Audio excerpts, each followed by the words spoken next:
Bonjour à tous et bienvenue sur la chaîne Astro. Aujourd'hui, je vous propose de parler de 12 phénomènes atmosphériques assez spectaculaires que vous pouvez voir à l'œil nu et photographier finalement avec du matériel que vous avez déjà. Ça peut être un appareil photo numérique, à peu près tout type d'appareil photo numérique, du smartphone au bon vieux réflexe ou hybride avec des bons objectifs. Et donc, je pense que ça peut être intéressant de parler de ces phénomènes optiques, ces phénomènes lumineux que l'on peut voir finalement autour de nous et dans le ciel, pas seulement quand on fait de l'astronomie, mais même en pleine journée.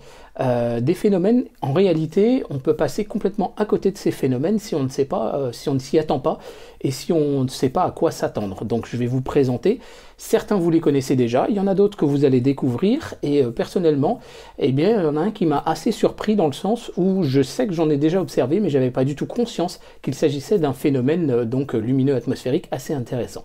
Et c'est maintenant sur la chaîne Astro.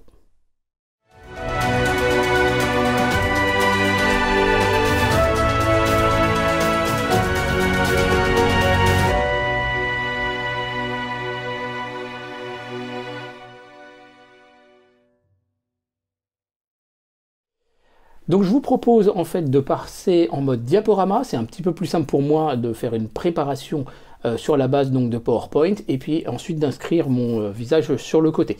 Et donc nous allons commencer déjà avec une petite vue des couches de l'atmosphère, donc photographiée depuis la Station Spatiale Internationale, et vous pouvez voir assez bien finalement sur le pourtour de la Terre une zone un petit peu, un trait un peu vert, en fait on va en parler, il s'agit de la reconstitution de l'airglow donc pendant la nuit, mais ça nous montre assez bien finalement qu'il y a voilà, une atmosphère au-dessus de la surface de la Terre, ça vous le savez bien, puisque de toute façon on ne pourrait pas vivre sans cette atmosphère.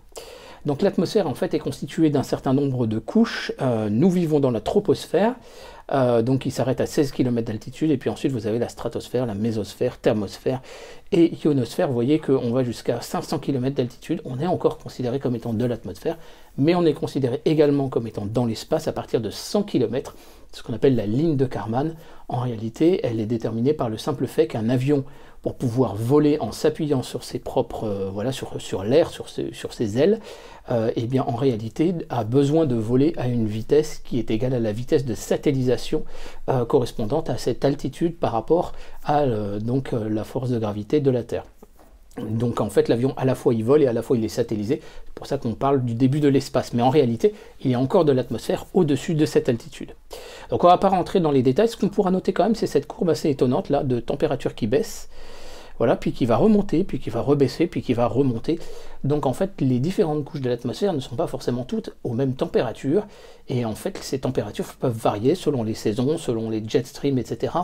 Et ça va avoir un intérêt en réalité pour nos observations. Donc le premier phénomène que vous pouvez voir, effectivement vous le connaissez déjà, il s'agit tout simplement des orages. Ces orages en fait seront des flashs lumineux bien évidemment, causés par une activité électrostatique entre les nuages et le sol, une différence de potentiel entre l'un et l'autre, et qui à un moment donné va se décharger sous la forme donc de ces éclairs d'orage. Ils sont observables bien évidemment selon la météo, seront faciles à observer et seront quand même plus difficiles à photographier dans la mesure où il faut avoir le bon angle de vue, déterminer la bonne sensibilité et les bons temps de pause. Alors je vais vous donner un scoop, il suffit d'être à 100 ISO et puis ensuite de régler le diaphragme pour avoir une image qui ne se crame pas sur une pause de 30 secondes. Et en fait on déclenche tout simplement des rafales. Donc vous pouvez les observer peut-être avec des jumelles, c'est voilà, selon la distance, si vous avez vraiment un orage au loin, vous pouvez l'observer avec des jumelles. Mais bien évidemment, par définition, un orage ne se prédit pas, dans le sens où on ne sait pas prédire où sera la foudre devant vous. Et donc, conséquence, bien évidemment, si l'orage est au-dessus de votre tête, et bien là, il faut regarder avec la pleine globalité de la vue. Voilà, et vous pouvez photographier donc avec même un smartphone, avec un petit appareil photo sur un petit trépied de table, par exemple, il n'y a pas de problématique. Deuxième phénomène que vous connaissez également, il s'agit des arcs-en-ciel. Phénomène assez étonnant, assez intéressant, en tout cas très très beau et qui fait toujours rêver. Même chose, vous allez utiliser globalement les mêmes types d'outils pour pouvoir les observer, les photographier. Il n'y aura pas de difficulté, c'est une photo, la grande que vous voyez, je l'ai faite carrément tout simplement au smartphone.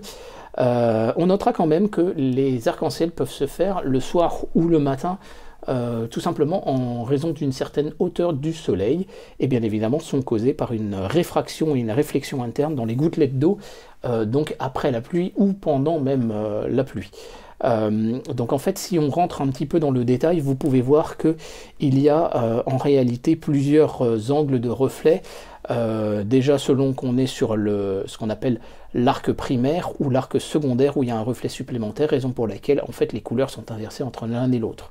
On notera qu'entre ces deux arcs d'arc-en-ciel, on a une zone plus sombre qu'on appellera la bande sombre d'Alexandre. Et puis il y a également de façon plus rare des arcs-en-ciel qui peuvent apparaître avec un angle de 45 degrés, mais cette fois du côté du soleil, alors que là nous étions en train d'observer avec le dos au soleil. Donc sachez, quand vous observez un arc-en-ciel qui est vraiment très très lumineux, ou quand vous sentez que vous êtes dans une configuration de pouvoir en avoir, si jamais vous avez donc de la pluie qui est entre vous et le soleil, vous allez avoir peut-être cette possibilité de voir apparaître ces différents arcs de cercle. Le truc à noter, donc effectivement, si le soleil est très très haut dans le ciel, en réalité, bien évidemment, les angles, donc par rapport à l'arrivée des rayons du soleil et puis ensuite le retour vers vous, les angles vont faire qu'en réalité l'arc-en-ciel serait plus bas que l'horizon. Vous pouvez vous en rendre compte tout simplement en plein été avec un soleil très très haut, vous prenez un jet d'eau et vous faites, voilà, vous balancez de l'eau dos au soleil en direction plus ou moins du sol et vous verrez qu'en fait votre arc de cercle sera complet mais sera vraiment proche du sol. Voilà, donc il y a quand même pas mal de choses à dire, je vous renvoie à la fiche Wikipédia sur les arcs-en-ciel, elle est très bien faite, il y a beaucoup d'explications. On notera qu'il peut y avoir des arcs surnuméraires à partir du primaire et du secondaire, et voire éventuellement un arc de 5e ordre qui est très très rare, qui est du côté donc de l'arc secondaire, mais qui n'est pas l'arc secondaire lui-même, et qui n'est pas non plus un arc surnuméraire. Donc en réalité, il peut y avoir 5 arcs-en-ciel en même temps, même si les 3, 4, 5 sont très très rares. Les étoiles filantes, autre phénomène que vous connaissez déjà, donc c'est l'entrée dans l'atmosphère des météoroïdes. Attention à l'expression, un météoroïde est rentré dans l'atmosphère, mais n'est pas encore tombé au sol. Une météorite, c'est quand c'est tombé au sol, et en réalité c'est beaucoup plus rare. Vous pouvez voir également sur cette photo un magnifique bolide, là bien lumineux.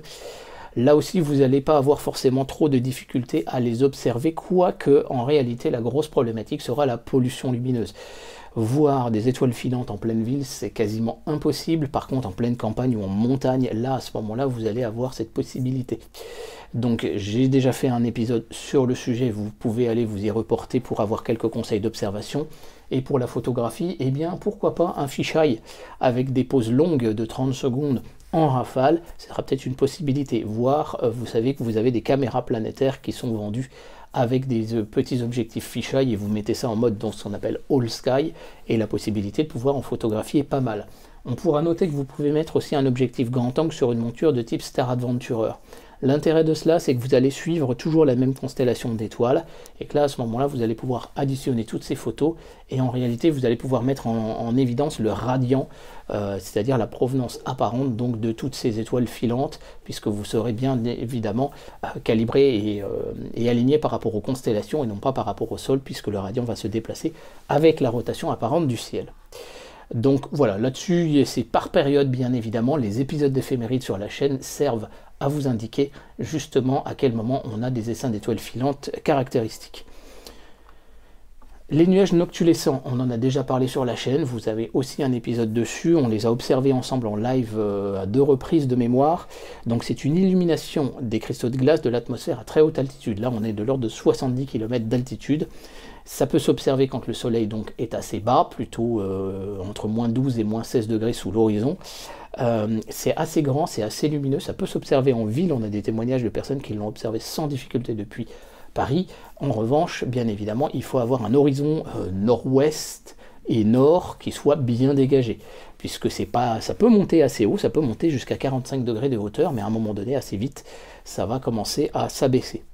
C'est assez lumineux, ça se voit sans difficulté à l'œil nu, et vous pouvez essayer de les apprécier avec, pourquoi pas, une paire de jumelles, ou avec une lunette astronomique, ou un télescope, parce que là, vous avez une photo qui a un cadrage fait à ça, donc avec un grand angle et le Samyang 135, donc enfin un appareil photo full frame, et vous avez pu voir que ça s'étend vraiment de façon très très grande, mais qu'en même temps, on a des détails assez intéressants, et ça pourrait être intéressant justement d'aller regarder ces détails de plus près avec ces instruments. C'est c'est pourquoi je vous ai mis effectivement la possibilité d'un appareil photo sur directement un télescope. Par contre, on n'a pas besoin de mettre la motorisation, bien évidemment. C'est assez rare quand même. Moi, pour mon expérience, c'est globalement 2-3 fois à peu près à chaque solstice d'été, puisqu'il faut avoir ces nuages de glace, voilà, cette vapeur de glace en fait en haute altitude. Et effectivement, c'est plutôt propice à la période donc du solstice d'été. Donc hémisphère nord, hémisphère sud, bien évidemment, c'est pas la même période de l'année, parce qu'il y a justement ces jeux de température dans ces hautes couches de l'atmosphère. Par contre, c'est facile à observer au final. Le rayon vert, encore un épisode que nous avons déjà vu ensemble sur la chaîne, c'est un phénomène de réfraction, c'est-à-dire de séparation des couleurs, et en même temps de l'absorption atmosphérique, c'est la diffusion de Rayleigh, où on va donc absorber les longueurs d'onde à partir des plus courtes, c'est-à-dire du violet, du bleu et un petit peu du vert. Et donc ce phénomène, avec les jeux de température des différentes couches de l'atmosphère, peut nous donner des séparations de couleurs assez caractéristiques. L'observation, elle n'est pas forcément très difficile, mais elle est risquée. C'est pourquoi je vous dis intermédiaire et précaution en réalité, puisque vous allez vous préparer avant donc le coucher du soleil. Le soleil est encore levé, et si vous vous préparez beaucoup trop tôt, et bien évidemment, le soleil est extrêmement dangereux sur les appareils photo, sur les télescopes, etc. Donc on attend vraiment le dernier moment, on se prépare en fait en visant l'horizon à quelques distances du soleil, et au dernier moment on viendra aller se mettre sur le soleil, mais on peut observer même avec un télescope ou une paire de jumelles, on peut y arriver, peut-être mettre un filtre type gris neutre 13%, vous savez les filtres lunaires monochrome, ça peut être une possibilité. Ça peut être photographié un peu de toutes les façons possibles, la même chose les télescopes sans moteur, il y a des possibilités. Certains arrivent à les voir à l'œil nu et donc on pourrait les photographier au smartphone, c'est à peu près les mêmes coefficients de zoom. Néanmoins, voilà, c'est pas facile, c'est petit quand même. Hein, voilà, et ça dépendra des conditions. Quand vous êtes en haute altitude en montagne, ça peut être une aide si bien évidemment l'horizon est parfaitement dégagé. Voilà une série de photos qui a été faite au lever du soleil par Jean-Baptiste Feldman, donc du blog Cielmania, vous avez le lien dans la description, et donc des très très belles photos où on voit vraiment des bons traits de rayons verts un tout petit peu saturés, mais vraiment magnifiques. Les colonnes lumineuses, un autre phénomène lumineux que l'on connaît mal. Personnellement, j'en ai déjà observé, j'en ai peut-être même déjà photographié. Là, j'ai trouvé cette photo sur internet, je ne sais pas vous donner la source. Et en réalité, voilà, si on ignore qu'il s'agit d'un phénomène optique intéressant, et bien en fait, on passe complètement à côté. C'est une réflexion de la lumière sur des cristaux de glace qui sont en différentes strates d'altitude.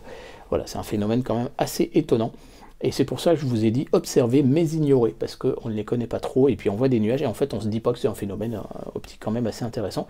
Ça peut être observé, alors vous voyez que le soleil là est déjà couché, et pourtant on les observe encore, donc on peut l'observer aux jumelles, pourquoi pas même avec des télescopes, il y a quand même des possibilités.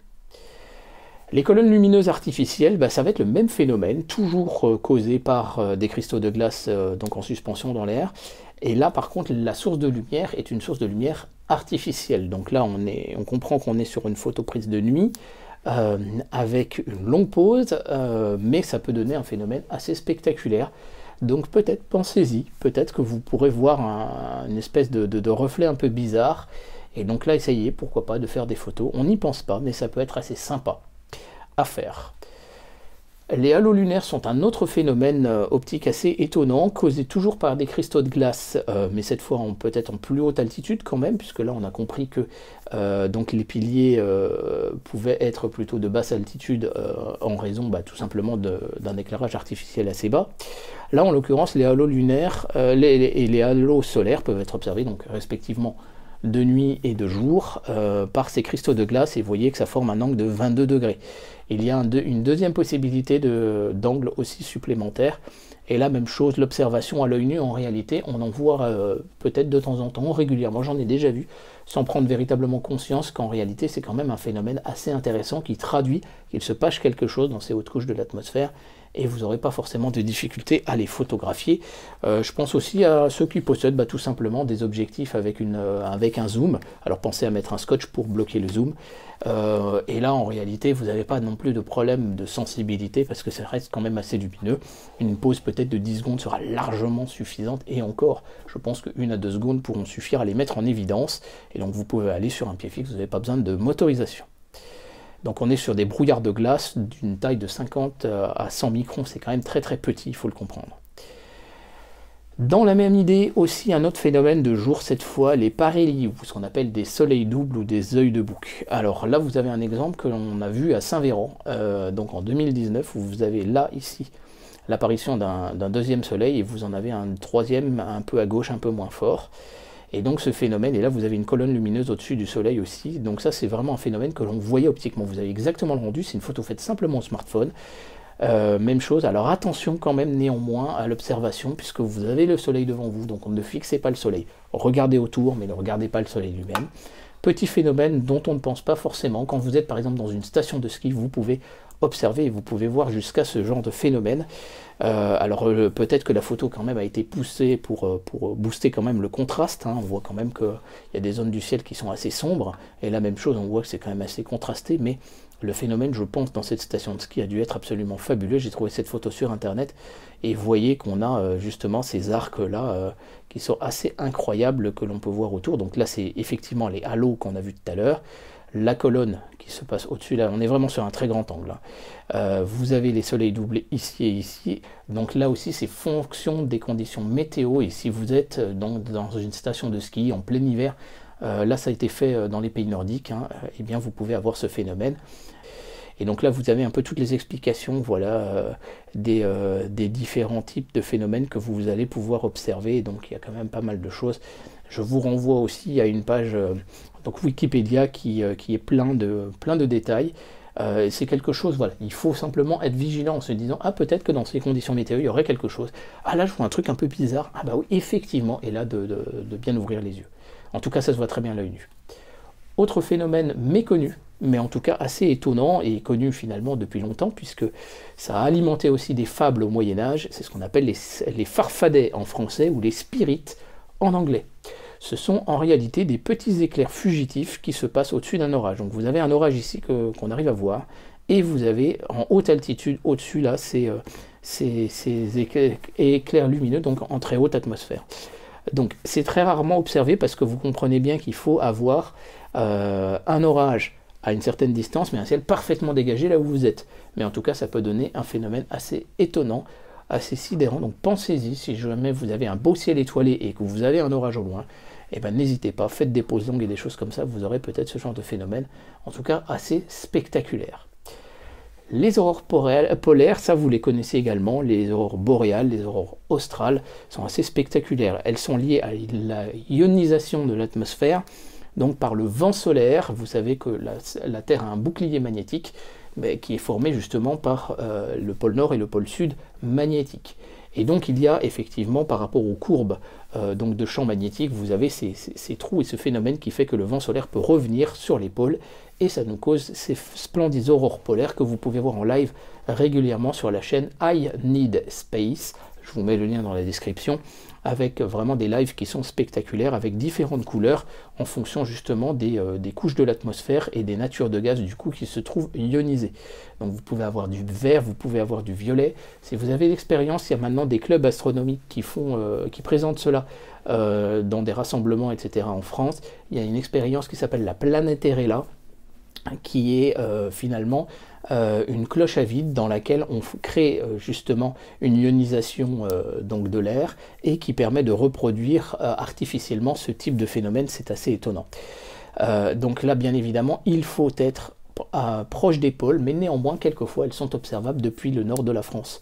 Donc ça peut être quand même, voilà, c'est assez rare. Il y a des applications sur smartphone qui vous donnent un KP index et vous indiquent si vous avez éventuellement une possibilité de pouvoir les observer depuis votre localisation géographique. Donc c'est fonction bien évidemment de l'activité solaire. Le Soleil est une étoile variable sur une période de 11 ans.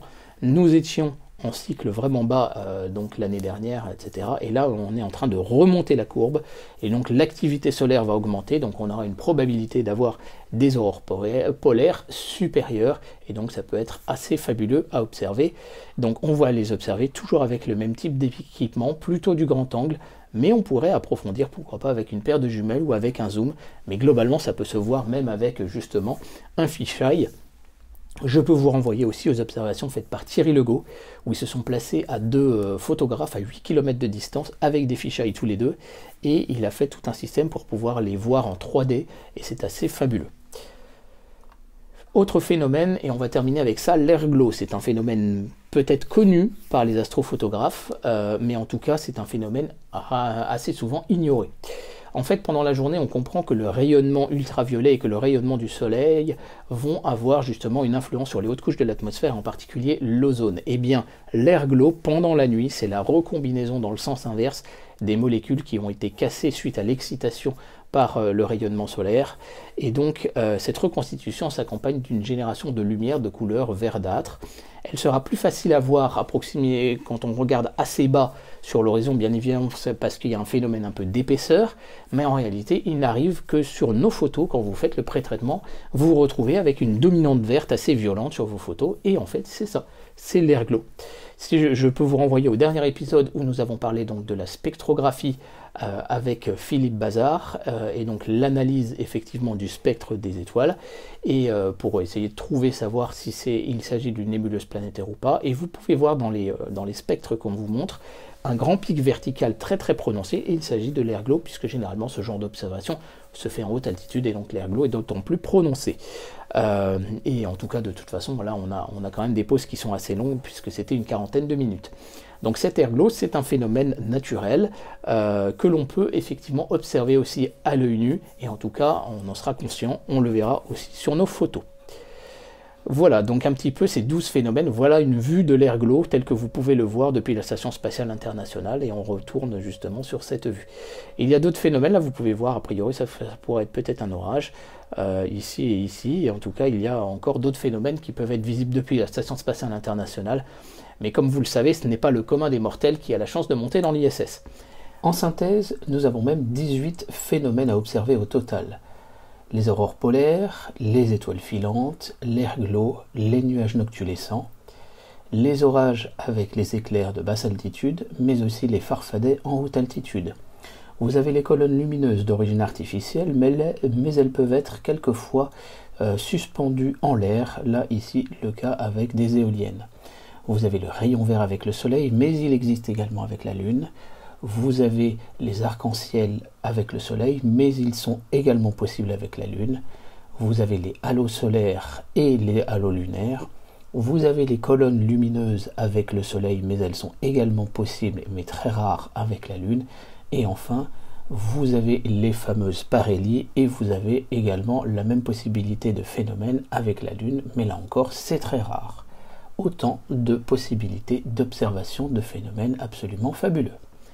Voilà, je vous remercie de votre attention. N'hésitez pas à partager cet épisode autour de vous, parce que c'est intéressant d'avoir ce petit regard critique sur ces différentes choses que vous pourriez être à même de voir comme ça, tout simplement en sortant de chez vous, après un restaurant, après un cinéma. Enfin, ça sera quand les confinements seront terminés, bien évidemment, et en tout cas, à l'occasion, pourquoi pas, d'une soirée d'observation, ou même en pleine journée.